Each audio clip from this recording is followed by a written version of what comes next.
Most people think ghost towns are just dusty ruins, places where the wind stirs debris and tourists take photos among collapsed walls. In New Mexico, ghost towns are something else. They are crime scenes. They are death traps. They are monuments to human greed and to the violence that greed always brings with it. They are places where guests checked into a hotel and never walked out again. Places where the government tried to erase an entire city from the face of the earth and nearly succeeded. Places where the land itself promised wealth and then collected its price in blood. New Mexico is not a state that softens its history. Its deserts are harsh, its mountains unforgiving, and the towns born here lived and died with the same intensity. In this video, you will discover 11 of those towns. From silver mines so rich that miners carved them out with their bare hands, to outlaw camps where justice was delivered by rope and not by judge.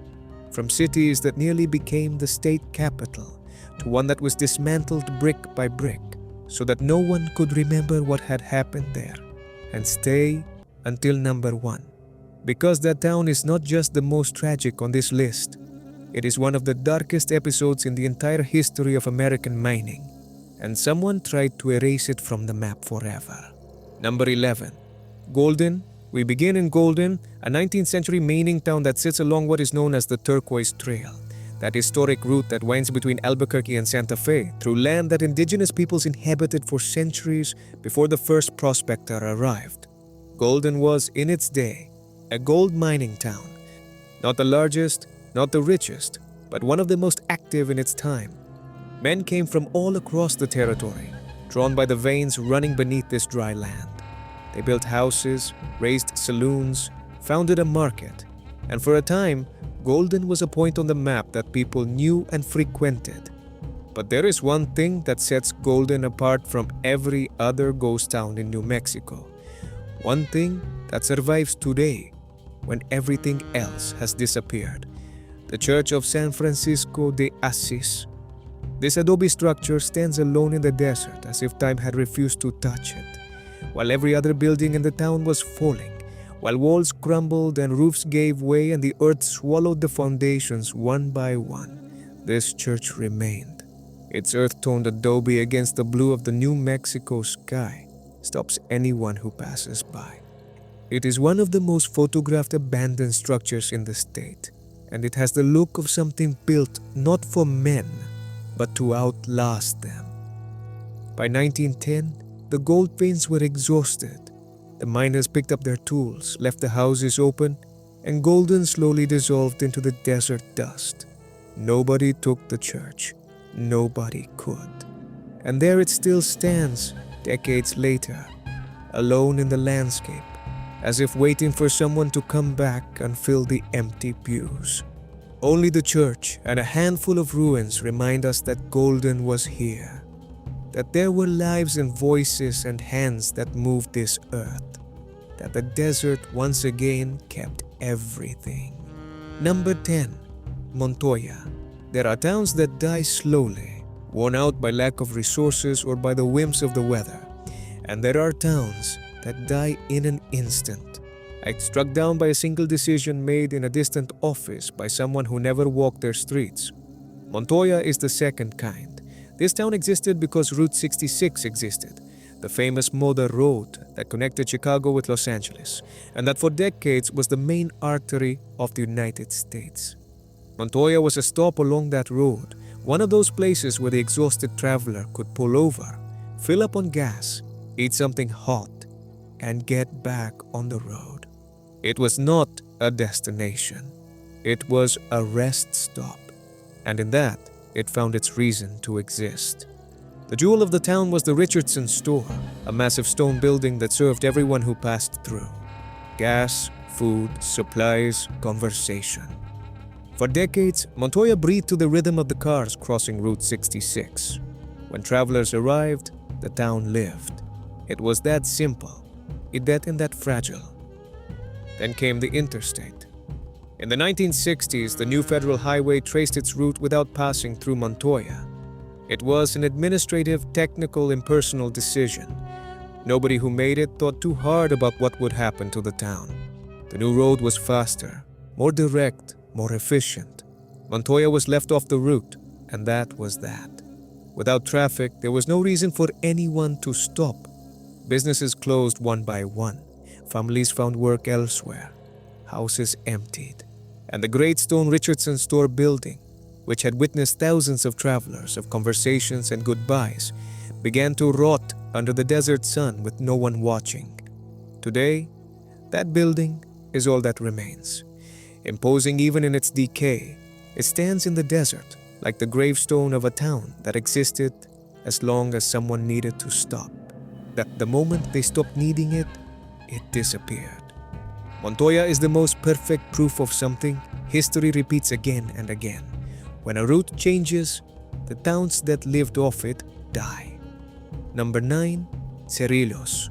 Cerrillos was built on turquoise and silver. Miners flooded this area in the late 19th century, drawn by the mineral deposits that indigenous peoples had known and worked for centuries before the first white man arrived with his pickaxe and his greed. For a time, Cerrillos was one of the most important mining towns in New Mexico, a place where money flowed and businesses thrived, and men drank and fought and went back to work the next day. But what makes Cerrillos unique on this list is not its mining history. It is what happened after the mines closed. Hollywood discovered it. And more than a dozen Western films have been shot on the dirt streets of Cerrillos. The original storefronts still stand. The wooden buildings look exactly as they did in 1880. Walking through Cerrillos feels like stepping onto a film set. Except, it is not a set. It is the real town, intact, preserved not by law or by a museum, but by the simple fact that nobody demolished it when everyone left. And here is what makes Cerrillos even more interesting. It is not completely abandoned. Some people still live there, but the atmosphere of the place does not change. The dusty streets, the old buildings, the thick silence that settles over everything in the middle of the afternoon.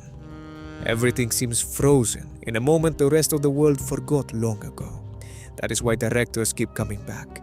Cerrillos does not need sets. It already is exactly what it looks like. And what it looks like is a 19th century town that decided not to go anywhere, waiting patiently for the world to need it again. Number 8. Madrid. The story of Madrid is one of the strangest among all ghost towns in America. Not because it was destroyed, but because it died completely, and then came back to life. Madrid was for decades a coal mining town that powered New Mexico. The mines ran deep under these hills, and thousands of people lived here, worked here, raised their children here. It was a real and functioning town with all the infrastructure that implies. Stores, schools, churches, named streets, families with history. After World War II, the coal industry collapsed. Oil and natural gas replaced it as an energy source. Shady and coal towns across the country were left without purpose overnight. Madrid was no exception.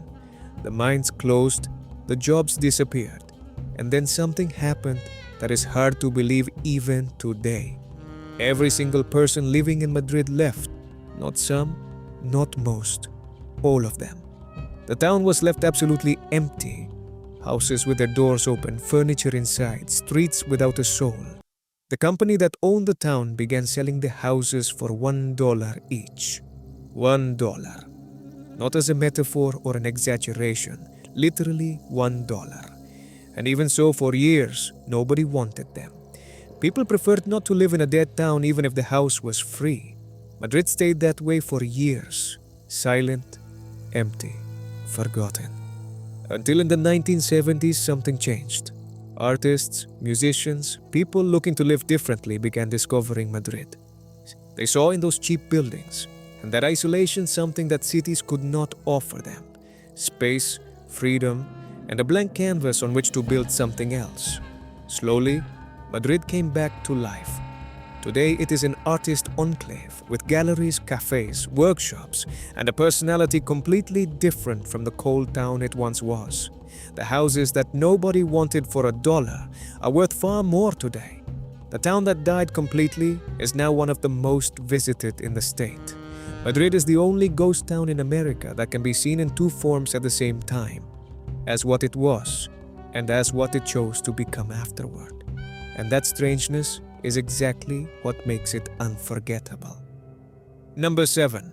Lincoln. If there is one street in America that can claim the title of most violent in the history of the Old West, that street is in Lincoln, New Mexico. And it is not a title disputed with vague figures or exaggerated legends. The dead are documented. The names are written down. The bullets are still in the walls. Lincoln was the scene of the Lincoln County War, one of the most violent conflicts in the history of the American frontier. Ranchers, outlaws, and hired guns faced off for years over control of commerce and land in the county. It was not abstract politics. It was money, power, and the willingness to kill for them. More than a dozen men died in direct confrontations on the main street of this town, on a single street, in a town with barely a few hundred inhabitants. And at the center of all that chaos was a young man named William Bonney, whom the world knows as Billy the Kid. The old Lincoln Courthouse is the building you have to see. It was here that Billy the Kid was brought after being sentenced to hang for the murder of a sheriff. It was April 1881. He was to be hanged in May. Billy was 21 years old and had no intention whatsoever of letting himself be hanged. What happened next is one of the most famous episodes in the history of the American West. Billy asked to use the bathroom, and on the way back managed to free himself from his handcuffs. He went up to the second floor, killed a guard named J.W. Bell on the staircase, then took a shotgun from the armory and killed the other guard, Bob Olinger, shooting him from the window as he crossed the street below. He then broke his leg irons with a digging axe, borrowed a horse from a man standing in the street, and rode off at a gallop while the entire town watched, unable to do a thing. Yet today you can enter that courthouse. You can climb that same staircase. You can stand in the room where Billy was held in chains awaiting death and look out the same window from which he fired. The bullet holes are still in the walls, not as decoration, as evidence. Lincoln is extraordinarily well preserved. Walking its main street is walking through a place where history is not interpretation or reconstruction. It is the actual location where it happened, exactly as it was when it happened. And that, in the world of historic sites, is something almost impossible to find. Number 6. White Oaks. In the 1880s, when gold was discovered in these hills of central New Mexico, white oaks grew with a speed that left everyone breathless. Within a few years, it had more than 4,000 residents, banks, hotels, newspapers, and even an opera house. It was a town that aspired not just to survive, but to thrive, to last, to become something permanent. The inhabitants of White Oaks took their future so seriously that there was a genuine, documented, politically supported movement to make it the capital of the state of New Mexico.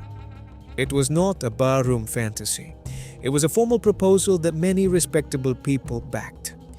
White Oaks had the wealth, the population, and the infrastructure to justify it. It also had one of the most famous saloons in the territory, carrying one of the most honest names in the history of American bars, the No Scum Allowed Saloon. The owner was not being ironic or funny. In a town full of miners with gold in their pockets and gunpowder in their temperament, the rule was a survival necessity. The building still stands, worn but firm, as if daring anyone to walk in without meeting the requirements. And then, the railroad came, or rather, did not come. When the El Paso and Northeastern Railroad was plotting its route through the territory, railroad representatives arrived in White Oaks with a proposal. The town would pay a fee, and the tracks would run through it. White Oaks leaders rejected the proposal. They considered it extortion. Perhaps they were right, but the result was the same. The railroad went another way. Without tracks, there was no efficient way to transport the ore extracted from the mines or to bring in the supplies the town needed to grow. Businesses began losing money. The most prosperous families moved to cities with better connections. Within a few years, The town that nearly became the capital of New Mexico was barely a dot on the map that people drove through without stopping. White Oaks died of pride, or of principles, depending on how you look at it. What is certain is that it died, and that old bar is still there to remind us. Number 5. Lake Valley. There are mining discoveries, and then there is what happened at Lake Valley in 1882. The miners working these lands in southern New Mexico found what they called the bridal chamber. It was not a silver vein like the others. It was a massive underground cavity, a natural cave whose walls, floor, and ceiling were literally covered in almost pure silver. Horned silver, they called it. The purest ore that exists. So pure that miners did not need to process it. They simply broke it off the walls with their hands, loaded it onto mules, and sent it straight to the mint. The figures are hard to grasp even today. In a single year, the bridal chamber produced more than 2.5 million ounces of silver. That was equivalent to about $2.6 million at the time, a sum that in today's terms would represent tens of millions. For one brief and dizzying moment, Lake Valley was one of the richest places on earth. But the silver that was so pure it needed no processing was also finite. It ran out faster than anyone had calculated. The secondary veins were lower quality and required labor and machinery that made the operation less profitable. And as the mines declined, Apache raids made life in the area even more dangerous and uncertain. By the early 20th century, Lake Valley was abandoned. The obscene, incomprehensible wealth had evaporated as if it had never existed. Today, the Bureau of Land Management administers the site. The old schoolhouse still stands. The chapel too, sitting in the middle of an arid valley like a relic from another world. Lake Valley is a protected town now, frozen in time as a reminder of something history keeps repeating, without us ever learning the lesson, that the greatest fortune can disappear before you have finished counting it. Number 4. Shakespeare. Shakespeare is different from every other town on this list. For one thing, it is privately owned. You cannot simply show up whenever you want. The owners open the gates for guided visits a few times a year. And if you want to see this place, you have to plan ahead. It is worth doing. Shakespeare was a refuge for some of the most dangerous outlaws in the Old West. The Stratford Hotel was where these men stayed when they needed to rest between one job and the next, always sleeping facing the door, always with one hand near the revolver. Rustlers, gunfighters, killers. They all passed through Shakespeare at some point. The town was the kind of place where nobody asked too many questions, because nobody wanted questions asked of them either. The justice applied here did not come from the courts. It came from the rope. Lynchings were the de facto law in Shakespeare, carried out with an efficiency that left no room for appeal or doubt. If the community decided someone deserved to die, they died that same night. But the strangest story of Shakespeare is not the one about the outlaws. It is the diamond fraud. In the 1870s, a group of conmen salted the land around Shakespeare with diamonds and spread the word that they had found a genuine deposit. The operation was designed with a precision that today would be called social engineering. Investors arrived from eastern cities with money and enthusiasm and very few questions. The money flowed, people kept coming, and the swindlers kept collecting capital before anyone realized the diamonds had not been placed there by nature. When the truth came out, many people had lost everything. The scandal was known across the country, and Shakespeare, which already had a reputation as a dangerous place, added massive fraud to its record. Despite all of that, Shakespeare survived until the 1930s. Today it is preserved by the family that owns it, who maintain it with the care of people who understand that what they have in their hands is not just a collection of old buildings, but a collection of stories that most history books never mention. Number 3. Mogolon. To reach Mogolon, you have to want to get there. It is not a detour anyone takes by accident. The road that leads there is a winding mountain highway. narrow, climbing, and descending through canyons to a point where the phone signal disappears, and the feeling of moving away from the known world becomes physical. That feeling does not deceive you. Mogollon is wedged into a remote canyon in the mountains that share its name in southwestern New Mexico. At its peak in the early 20th century, it had more than 2,000 residents and was a serious gold and silver mining town that generated millions of dollars in ore each year. But the terrain on which it was built was so steep, so difficult, that constructing there required a kind of ingenuity that still impresses today. Because the ground in Mogollon was not flat, it was a mountain slope. And on a mountain slope, you cannot simply place a building and expect it to hold. The miners solved it by building directly into the cliff face. Some buildings are literally carved into the rock. Others hang over the edge of the mountain supported by wooden structures that defy the logic of gravity. Seeing Mogollon for the first time from a distance is to contemplate something that should not be possible. An entire town clinging to the side of a mountain as if it had grown there. Working in the Mogollon mines was brutal. The conditions were dangerous. The winters merciless, and the simple act of getting supplies required transporting them over mule trails so narrow that one wrong step could mean falling into the void. When the ore began running out in the 1940s, nobody thought too hard about staying. But the isolation that made Mogollon so difficult to live in also protected it afterward.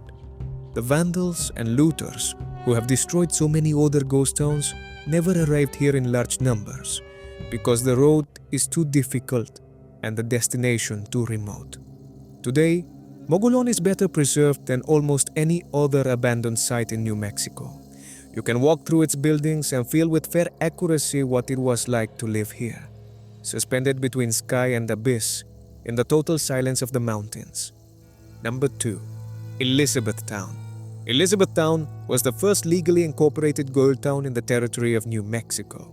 When gold was discovered here in 1866, thousands of prospectors arrived from every direction. At its peak, the town known simply as E-Town had around 7,000 people, making it one of the largest settlements in the territory. There were saloons, dance halls, hotels, all the noise and movement that a gold boom brought with it. But Elizabethtown has a shadow that no amount of gold can illuminate. And that shadow has a name. Charles Kennedy. Kennedy ran an inn on the outskirts of town, on the route travelers took to reach Elizabethtown from the south. It was a convenient place to stop. Hot food, a roof, a bed. Tired travelers were grateful without suspecting a thing. Many of those travelers never reached Elizabethtown. Kennedy and his wife murdered them in the night, stole their money, horses, and belongings, and hid the bodies. Nobody knows for certain how many people died in that inn. Estimates speak of more than a dozen, but there may have been more. Every traveler who disappeared was a loss that in those times was attributed to the dangers of the road, to the Apaches, to accidents. Nobody looked toward Kennedy's inn until someone did. The most cited account says it was Kennedy's own wife who finally spoke up. Though versions vary, but what is documented is that when the neighbors discovered what had been happening, they did not wait for any sheriff or any judge. They dragged Kennedy from his inn and lynched him on the spot. His house was named the House of Horrors, and when it burned to the ground years later, nobody mourned it. People said that even after the burning, the place had something wrong with it, a dark energy that fire could not dispel. Today you can visit Elizabethtown and see the ruins of the Moots Hotel and a few other buildings scattered across the valley. The gold that gave birth to the town has long since run out, but those who go there say the place has something that is not easy to name. A heaviness. A feeling that too much history is buried in the soil, and not all of it is the kind that museums want to tell. Someone tried to erase this town from the face of the earth. They almost succeeded. Number 1. Dawson. In the northeastern corner of New Mexico, on land that today looks as if it was never inhabited, there is a cemetery. Rows and rows of white iron crosses stretch across a hillside in absolute silence. There are no houses nearby, and no streets, no buildings of any kind, only the crosses, the wind, and the grass growing between them. That cemetery is all that remains of Dawson. Dawson was a coal mining town owned by the Phelps Dodge Corporation, one of the most powerful mining companies in America. At its peak, nearly 9,000 people lived here. It was not an improvised camp or a precarious settlement. It was a real city with schools, a hospital, a theater, stores, sports facilities, and even a golf course. Phelps Dodge built a complete and functional town because it needed its workers to live near the mines, and it made sure they had everything they needed to stay. Dawson existed for coal, and the coal in Dawson exacted a price that no company should have been willing to pay. On October 22nd, 1913, an explosion devastated mine number 2. So gas accumulated in the tunnels detonated with a force that collapsed entire galleries and blocked the exits within seconds. When the dust settled, 263 men were dead. It was one of the worst mining disasters in United States history up to that point. Survivors pulled out bodies for days. Families waited on the surface knowing that many of those bodies would be their husbands, their fathers, their sons. Dawson did not leave. Dawson stayed and kept mining because that was the only world it knew. 10 years later, on February 8, 1923, it happened again. A second explosion, this time in mine number 1, killed 120 more miners. The same town, the same families who had already buried their dead in 1913. The same earth that had devoured their men once devoured them again. 2 explosions, nearly 400 dead. A town that stayed standing because it had nowhere else to go.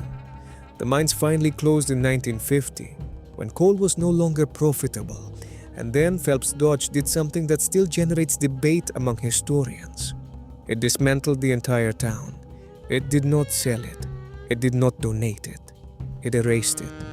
Every building was demolished or loaded onto trucks and moved elsewhere.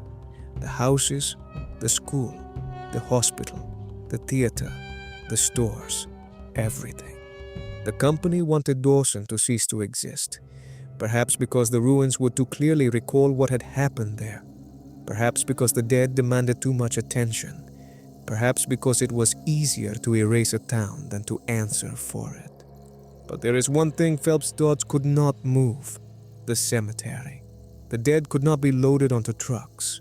The white iron crosses marking the graves of the miners of 1913 and 1923 could not be dismantled and reinstalled somewhere else like doors or windows. The dead of Dawson stayed in Dawson. And today, when you arrive at the place where the town stood, the only thing you find are those rows of white crosses stretching across the hill. You are standing in an empty field. There is no sign that 9,000 people lived here. No foundations, no streets, no trace whatsoever of the town that was. Only the cemetery. Only the crosses, only the wind passing between them, and that silence, that total absence of everything that existed, is more disturbing than any ruin, because ruins at least tell you something was here. The emptiness of Dawson tells you something was here, and that someone decided it was better if no one knew. 11 towns, and 11 stories of what human beings are capable of building and of destroying. New Mexico does not soften its stories. The desert has no patience for nostalgia or for comforting narratives. What happened here happened without enough witnesses, without enough press, without enough memory. And what was left behind, what the wind did not carry away and the earth did not swallow, speaks with a clarity that history books rarely achieve. An adobe church that outlasted every other building in the town around it. A stone building in a desert that marks the exact moment a road changed everything. A field of white crosses where a company tried to bury its guilt alongside its dead. These places are not just ruins. They are questions that still have no answer. What is a miner's life worth? So what do we owe to those who died so that cities could have light? How much does it cost to erase a town from history? And who has the right to do it? The white crosses of Dawson have no answers, but they are still there, in the wind, waiting for someone to arrive and ask the right questions.